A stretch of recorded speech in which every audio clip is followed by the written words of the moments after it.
My dear students, let me discuss with you now a poem written by Rabindranath Tagore, Where the Mind is Without Fear. This poem was written in means before independence, with the hope of India getting freedom from British. So because Tagore died in 1941, so he must have written 3-4 years before his death. This poem is taken from his poetic collection Geetanjali. So here the poet shares his vision of free India, how free India should appear or it should be after its political independence from British. So this is his dream for free India. So he lists out few parameters which should be implemented in free India. So let me begin with the title, Where the Mind is Without Fear. So this poem was translated into Kannada by B.M. Shri with the title Elli Manake Adukirodu, means where you don't have, your mind has no fear. So let me list out these parameters one after another as I take the poem along. Where the mind is without fear. So this is the first thing that Tagore wants India to have after independence. People should be able to live without fear. And head is held high. What do you mean by holding the head high? It means that you should be able to live without any subjugation before all the whatever the authorities. So you should be able to hold your head high, means you should be able to have self-respect. You have to show respect, but you should not lose your self-respect in front of others for no reason. And that's the second thing he wants to see in free India. First one is that where the mind is without fear, you should be able to lead a life without being afraid of anybody. Of course, you should live rightfully, but it doesn't mean that you should always live in fear. The second thing is that head is held high. You should be able to live with self-pride, Atma Abhimana. Don't lose it. Don't lose your self-respect. The third thing is that where knowledge is free, education should be free. You should be able to gain knowledge without spending too much on it. Means knowledge should be free in a free nation. But what we see in present India is, you know, how these private schools and universities and private whatever colleges, what a heavy fees they charge on the students. So knowledge should be available free of cost. And the fourth point is very important, where the world has not been broken up into fragments by narrow domestic walls. He doesn't want to see India breaking up into fragments. What are these fragments represent? These fragments represent division based on caste, religion, language, gender, race, etc. So he doesn't want to see India divided into different communities, different fragments, different walls, different boxes. So these are all man-made walls. These are all, he calls them as narrow domestic walls. These are all narrow-mindedness of the human beings. That's what it means. Because we don't see caste, but we feel it. So these are all, it's there inside your mind, whether it is gender discrimination or discrimination based on religion or caste, race, etc.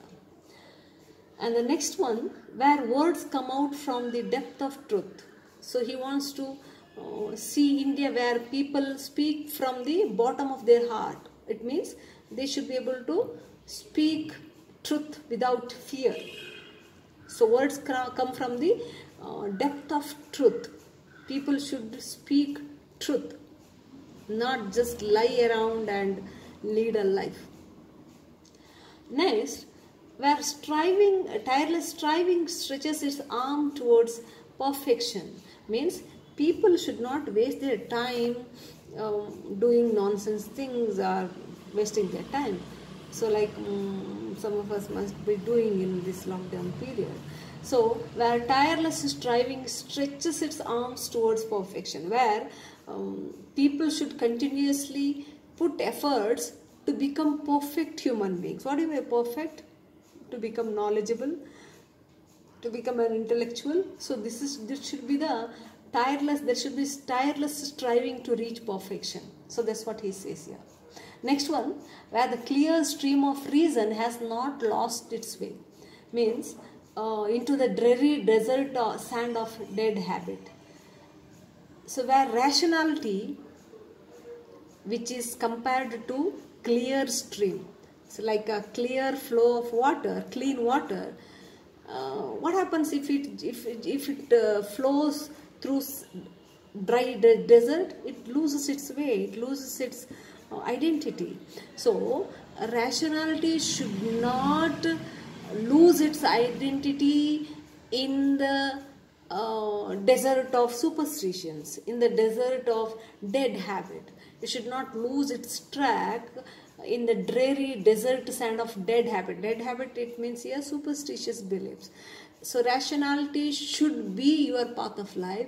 It should not, it should flow like a continuous flow of clean water, and it should not lose its way into dreary desert. And next thing is that where the mind is led forward by thee into ever widening thought and action. So as you grow up, as you gain more and more knowledge, so you should become more broad-minded in your thought and action. So it is like widening, ever widening horizon. So it means that your thoughts and actions should be ever widening. Means you should become more and more broad-minded rather than remaining narrow-minded. So sometimes many educated people follow all these blind beliefs, but that is not Tagore is speaking about here. So as you get more and more knowledge, you should be able to come out of these whatever the blind beliefs. So you should become more and more ever means broad-minded. So ever widening thought and action. So I want my country to have all these qualities. If my country has all these qualities, then I can call this country as a heaven. So he calls such a place as a heaven of freedom. So he prays to God to let my country awake to this freedom. So what are the things he wants to see in free India?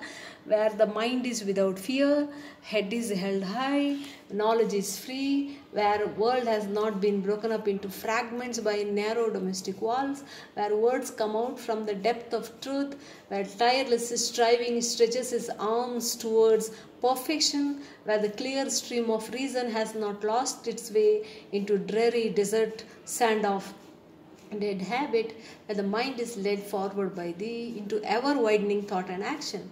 Into that heaven of freedom, my Father, let my country awake. So this is his dream for free India. It is not just political freedom that Tagore wanted for India. It is the holistic freedom.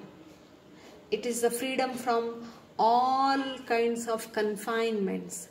You should be able to lead a free life with free will, free decision making abilities, without fear, without means all kinds of blind beliefs. We should be able to come out of all these bonds. That's what Tagore wanted to see in free India. Thank you.